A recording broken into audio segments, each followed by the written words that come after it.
Et la réalité de la famine à Gaza, elle fait absolument aucun doute. Et il y a un drame humanitaire terrible. Simplement, on pourrait être tous d'accord sur le constat. Vous êtes d'accord avec moi que le 7 octobre, c'est un pogrom? Vous êtes avec moi pour dire que le Hamas n'est pas une entreprise de résistance, mais un mouvement terroriste? Est-ce qu'on est tous d'accord là-dessus?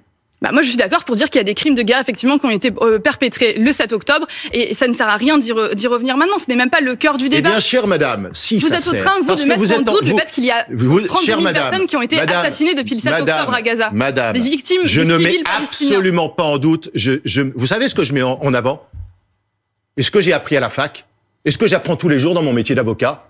C'est l'esprit critique. C'est le doute, c'est l'analyse des dossiers, c'est de savoir se forger une conviction à partir de la contradiction. J'arrive pas ici avec un discours plaqué en disant il y a le camp progressiste, le camp de la gauche, le camp du bien et le camp du mal. Moi, pendant longtemps, j'ai pensé que l'antisionisme, ce n'était pas de l'antisémitisme. Pendant longtemps. Avant quoi? Avant d'être éduqué, avant de regarder ce qui se passait, avant de voir le confusion, avant de voir, comme d'autres l'ont vu, pendant le Covid, les manifestations, où au lieu de dire « sale juif », on allait attaquer le sionisme. Alors aujourd'hui, j'ai une conviction qui s'est forgée comment? Par la contradiction. Alors vous pouvez continuer à me répondre qu'il y a un drame. Oui, il y a un drame à Gaza, mais ça ne m'empêchera pas de dire, parce que j'ai lu, parce que j'ai vu, que le 7 octobre, c'est un pogrom. Oui, je suis en colère.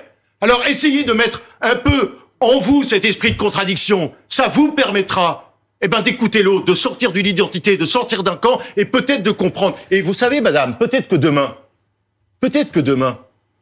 mon avis évoluera. Peut-être que demain. Et pourquoi? Parce que je continuerai à mettre en balance ce que je crois être la vérité, ce que je crois être ma conviction, et ce que les autres m'apprennent, et ce que les autres sont capables de m'apprendre en ayant leur propre lecture et leur propre identité.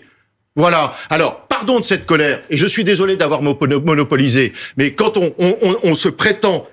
Vous êtes une étudiante. Oui. Je dis ça sans prétention. On est toute la vie des étudiants.